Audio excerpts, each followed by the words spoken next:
I think you sound very, very well prepared. Like you've been working hard on these pieces, and you're doing really well with like all the notes and the rhythms and like really solid, like steady tempo. All of those really important basic things are really good. So I'm willing to bet that probably the thing that bothers you the most, if you think about your performance that you gave now, is probably the place where you had to stop, right? And then you had to go back and fix it. So one thing I think is important to practice is that, of course, when you're practicing at home, and maybe in a lesson too, you're wanting to fix everything, right? It's like, oh, that wasn't the way I wanted it to go, so let me practice that. Let me practice the left hand alone, let me practice with the metronome, let me practice slowly. Lots of ways to stop and fix things, right? But then we have to prepare for a performance where no matter what happens, we don't stop. Even if something goes wrong, we play a wrong note, or we have a little memory slip, or a fire alarm goes off, or a brick falls on our head, we have to keep going somehow. So I think one of the things about that is that when you have a performance coming up, then one thing you have to make sure you do, and I wonder if you do this at home sometimes, is practice performing it. Do you ever do that at home where you just say, I'm going to play it all the way through, no matter what, or do you usually stop and fix stuff? I usually stop and fix stuff. Okay, so there's a good part to that, which is that I want to make sure that you know that, like, yeah, I want to make sure everything is, that I want to make everything the best it can be. So I don't want to just ignore the problems. That's a good way of thinking. But when you get closer to the performance, at least one thing that you need to do, I would suggest that you do this once every day between now and the performance. I'm going to play it through no matter what. Now I'll do my best to remember, okay, are there places that I need to fix? Oh, in variation 2, I played a wrong note. Oh, variation 3, I need to think about the pedaling a little more. That's good, but try to play through anyway, even if you get stuck, because everything we do, we get better when we practice it, and that includes performing. And so I can tell you that most of the people in the audience, if you play a wrong note, or pedaling is a little bit unclear, or the dynamics are not too good, they're not going to notice that. But if you stop, and they're going to notice that. So that's kind of like the first priority. And what's hard about that is that when we practice, I can tell that you are really very responsible and thinking about, like, I want to make everything just right. We want to fix everything, and then we have to learn how to not fix things when there's a performance, if that makes sense. You know what I mean? So we'll go over that, but that's the only way I can say to do that is just practice never stopping, except on days when you say, well, today I'm going to fix it. But then there's also the day when you say, I'm practicing towards that performance, right? Okay, so let me talk first a little bit about the Bach, which was generally very, very solid, and we'll talk about the Glinka after that. That's really good. Since I don't know how to read those Chinese characters. Do you know how to read things in Chinese? Or? Good for you. Wow. Okay, so can you speak 2 languages? You speak mostly English, or you also know some Chinese? Well, I mostly speak 2 languages. I see. Good for you. Wow. All right. So the Bach overall is very good. A couple of things. The very first note of the piece. Can you play from the beginning one time? I want to just think about that. Okay, so you're not looking at the music right now. Let me play some of that music. This note is the same kind of note as that note. What do you call it? I don't mean it's the same pitch, but it's the same kind of rhythm. Yeah. What is it? 16th note. Right. So this is 16th note. That's also 16th note. So if I play, oops, there's something not right about that. What did I just do?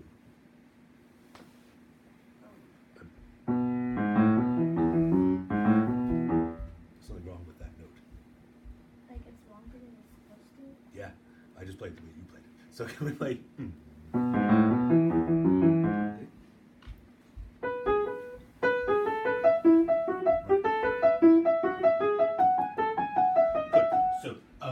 That doesn't mean that you want to poke out the first note,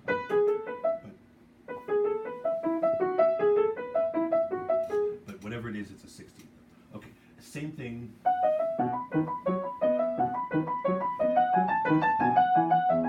Same thing there. Those times I think you just either remembered it wrong or kind of got used to doing it a different way. If Bach had written the piece, he could have made an 8th note there, but he wrote a 16th note. Okay.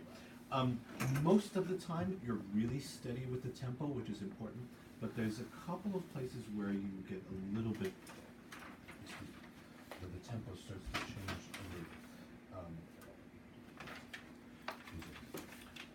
here. Can we maybe start from there? Actually, and make sure when we get there it's the same tune.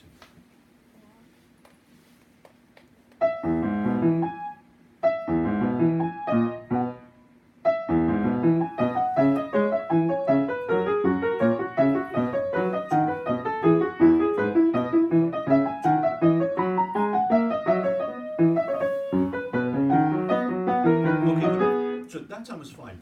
Maybe because when you sat down before, you weren't quite warmed up. You were just sitting on the couch. You just got out of the car. Fine. But before it was a little bit unsteady. These pieces by Bach, this is actually a kind of a dance. It's really important that you feel very steady with the tempo. Just now, totally fine. But earlier was a little bit unsteady with that. Okay.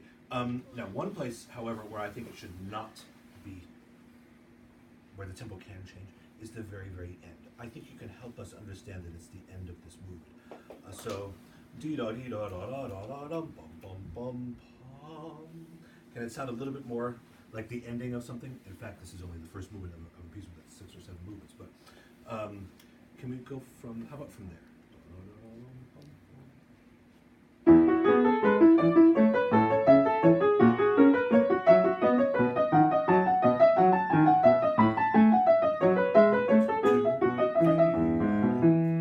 I actually think you can slow it even more than we borrowed the music. So, how's it going?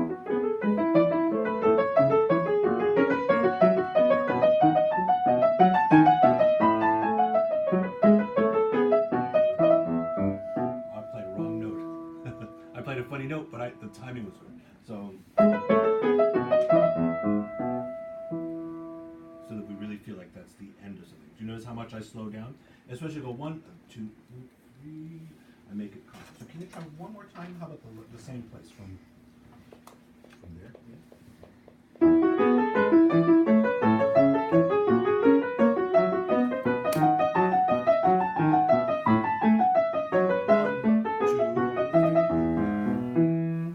2, 3. Pretty good. So you slowed down here. You went bum bum bum bum bum.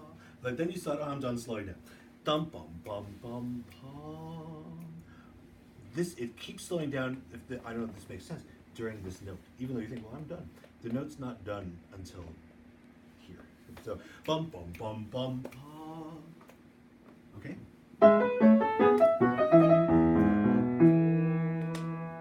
That's much better. That sounds like the end, right? Does that make sense? Usually when we come to the end of a piece, we slow down a little bit. Certainly this kind of piece. Okay, a couple of the little things about the Bach. Then we talk about the Glinka, because the Glinka's a kind of a lot bigger piece, isn't it? When you have these 2 notes here and the same thing there, can you play the second note less in the left hand?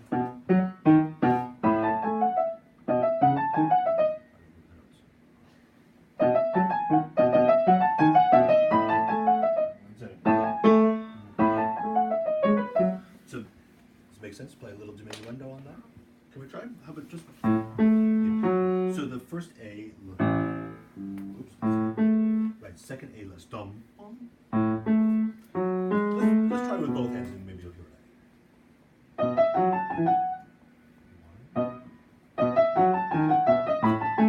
Yeah, these 2 A's, they sound equally loud. Can the first one be a little more? Second one a little?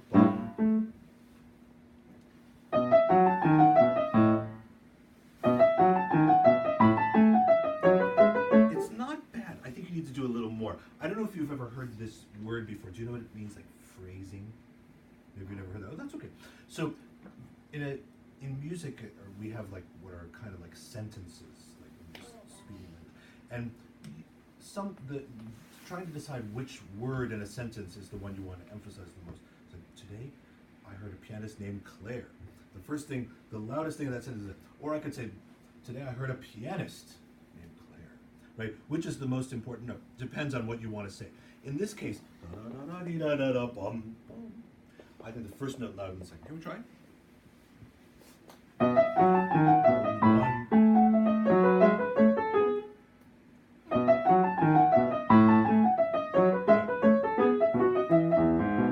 Oh yeah, dum bum bum bum. A little ritardato. Let's do all of that because we'll start from there, so we can think about those 2 things.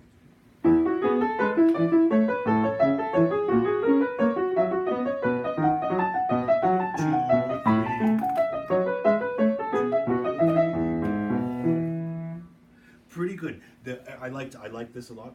This was good, except that last note, da, da, da, da, da, kind of, that wasn't quite long enough.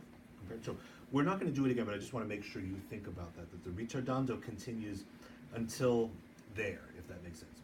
Okay, now, one thing that Bach does a lot, it's just the way that he writes music, he writes things called sequences. He does it a lot. So he'll go, then he does the same thing, but higher. He could have actually done it again. He doesn't. He only does it 2 times. But you notice how this is kind of the same, da da da da da da da da da da da da, a little bit higher. When you see Bach do that, a lot of the time it makes sense for when it goes higher to play a little bit louder, or if it goes lower to play a little bit softer. So this is a sequence where he goes up. Can you play whatever dynamic you like there? It sounds fine. Can you play this just a little bit more?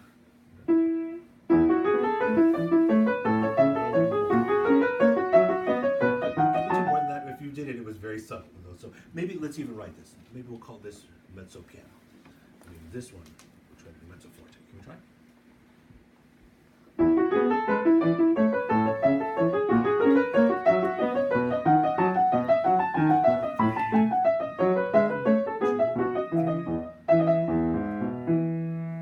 Okay, pretty good. Now, let me mention another sequence that we're going to do. Here's another place. There's lots of them in that piece, by the way. Dee da da dum bum bum bum. Then the same thing. Da da da dum bum bum bum. Basically the same musical idea, except lower. So that's why I wrote. You probably can't read my handwriting, but I wrote play a little less there. So in fact, let's do this the other way. Let's call this one mezzo forte and this mezzo piano. By the way, that's not that big of a difference, but it's different. Can we go from there one time? Remember, ba da da 16th. Oh, wait a minute, you played an 8th note. Ba da da da da da.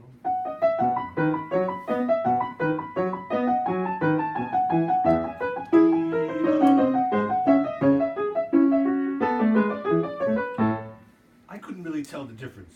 I had to have really excellent ears to tell the difference between how loud that one or that one. Can you make it a little more obvious? Okay, one more time. Oh, that sounds like an 8th note.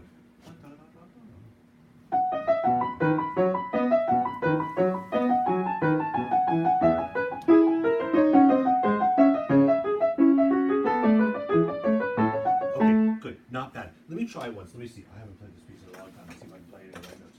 So I'm going to try and do a little more than you did. I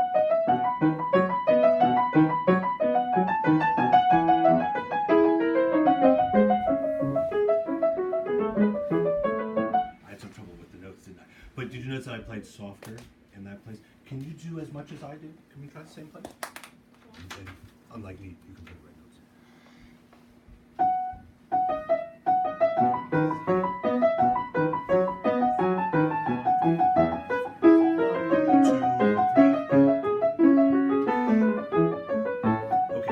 You can work on that. I do hear a difference, but your difference is like from 100 to 99.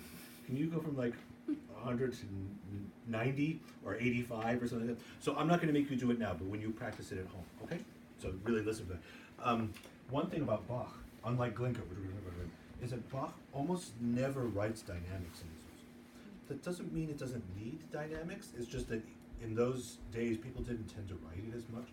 And so they left it to the performer, which is in this case is you, to figure out, oh, should I play louder? Should I play softer? I think you can do that a little more than what you do. Okay, so let me leave that there. The Glinka, so speaking of dynamics, I think you need, one of the things to think about in this piece is there's a few places where you need to make more contrast of dynamics, right? You know what dynamics means, right? So one place, let me come up with an example of that because there's a few of them. There was one place where it was piano and then it was forte, and I couldn't tell the difference. Piano and forte are as different as you can be. So, for getting into, and actually, you know what's a little bit related to that? In the Glinka, you know, it's a series of, it's a theme and variations. Each variation, you want to try to find like a little bit different personality for each one of those and try to figure out what that is. And so in this case, you notice at the end of this variation, it's all piano, right? Quiet, quiet, quiet, piano, even pianissimo. And then that's forte. I couldn't really tell that they were different. So can we make a big difference? So I think you can start by being quieter here and maybe be a little bit louder there. Can we play maybe just from there? I'm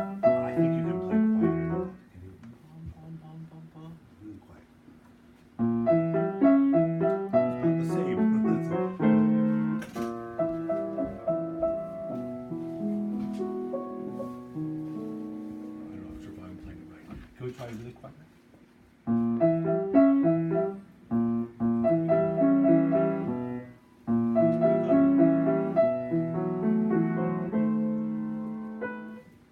Good. Okay.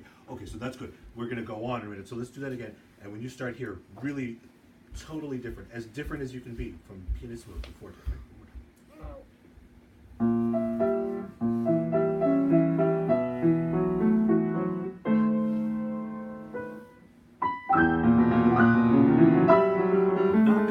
Not bad. So I think what's the loudest you can with that, with your left hand? E. I mean, the E. What's the most? Let me hear it. Your biggest E. Can't you? Yeah. Do you have any siblings? Oh, you don't? Okay. Do you have anyone at school that you're like really mad at? Yeah. Okay. Just imagine. Boom. Okay. This is very stormy. Poke them with your finger. You're talking about.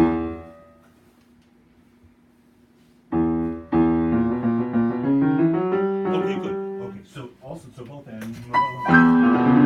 Let's see how much sound you can make.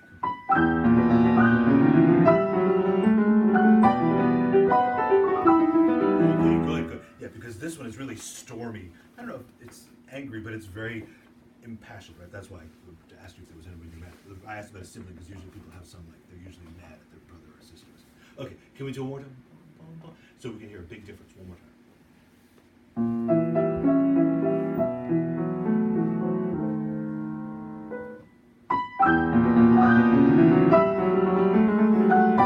Okay, good, except for the note. That was really good. That's one of the elements of the piece that's really important. What's already good is that you're good about playing the right notes most of the time, you're playing the right rhythms, things like that. All of those kinds of things are good.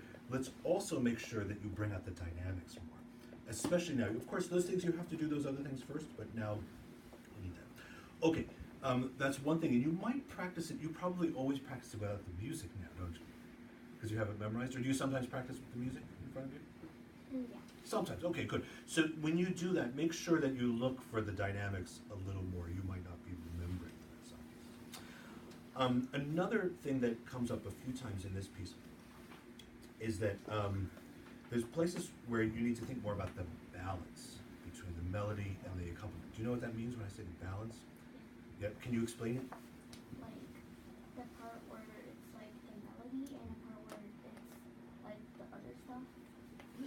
And how do you want to treat those differently? Like the melody in songs, like off in one hand, and when I make that part louder. Right. Okay. So to be honest, I think that there's some places where the problem is not that the melody is not loud enough. I think you're doing that well. Is that the accompaniment sometimes is too loud. There's a few places like that. This is one of those places. The melody is definitely the right hand. Bum, ba-dum, ba-dum, ba-dum, ba-dum, right? That's the melody. But this needs to be more in the background. Can we try and make sure it sounds that way?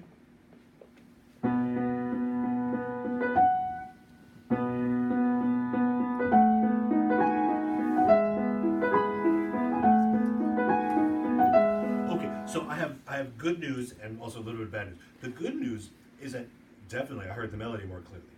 That's good because you played the melody more louder. But the bad news is that it doesn't really sound like that. Piano dolce. I know you know what piano means. Do you know what dolce means? Not really. Okay, you should know. It means sweet. It's the Italian word for sweet. So, bum, ba-dum, ba-dum. Let's see that sweet. That seems more sweet. So let's see, maybe you can still play the melody quietly if that's really quiet. So.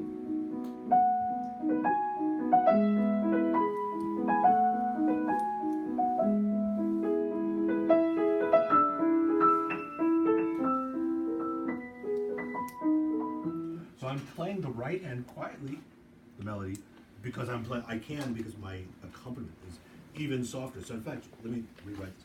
Let me suggest that the left hand should be pianissimo. Okay, can we try that? And then the right hand can be piano.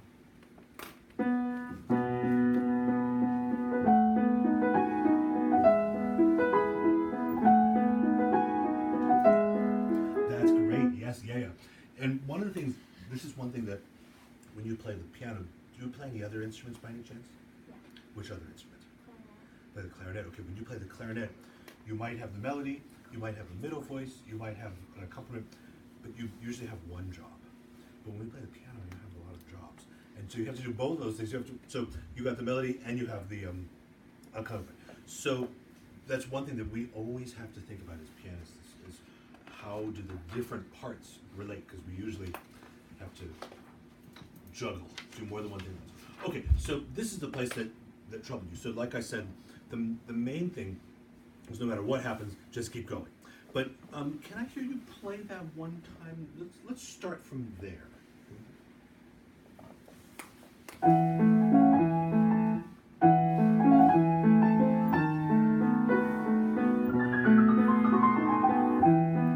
Okay, so not bad. Let me just mention a couple of these. In the first half of this measure, is the bench kind of wobbly? I don't know how to fix it, actually. So there are 9 notes there, and there are 3 notes there. So I know that you're 9 years old. You can do this division problem. What's 9 divided by 3? 3. Yeah. Okay. So every one of these notes.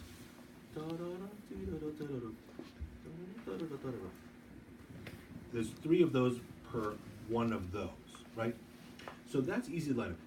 This part's a little trickier because 7 doesn't divide evenly into 3. So, but I think it's helpful sometimes to practice. There's more than one way to do this. Officially, you should just da da da da da da da da da. But it might be helpful for you to think. The closest thing to this to 7 would be if there were 6 here. So if you play 1 2 3 1 2 1 2 da da da da da da. Right? Can we try it slowly, and then just so you can have a way of practicing da da da dee da da da da da da da da dee da dee da da da.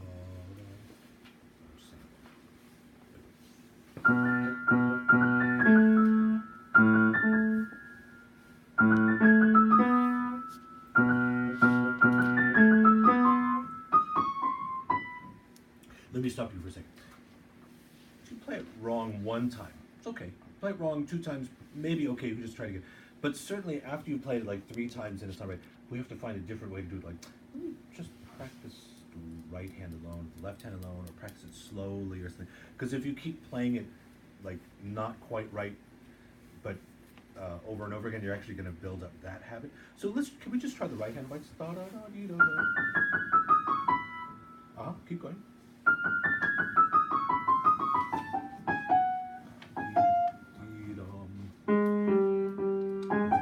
Right, it's a double sharp.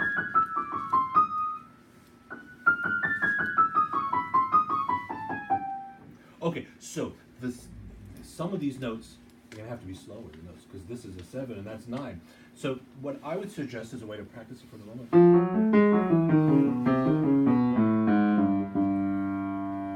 That way the rhythm is Can we try that once? Right, except that we go so that these notes have to be a little slower. Right, starting from the B natural, we do a little different.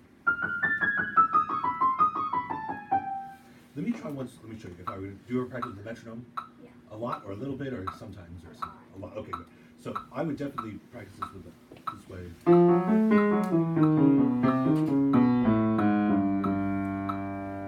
So I'm playing as if these are the 8th notes from the left hand.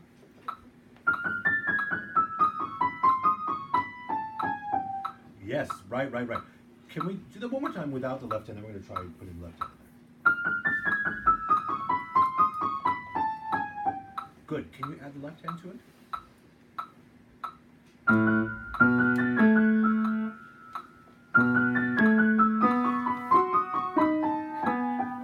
Yes. Okay, good. Yeah. So I think if you practice it that way a few more times slowly, then you'll gradually be able to get faster. What I do with the metronome sometimes is that I figure out, like, what is the tempo I want to end up at? In this case, let's say I'm kind of guessing here, but I'm thinking it's about 138, more or less. And right now, you definitely sound fine at, what did we just do? At like 96. So then I just go gradually. Like, okay, let me try a little faster. Okay, that's good. And I try a little faster.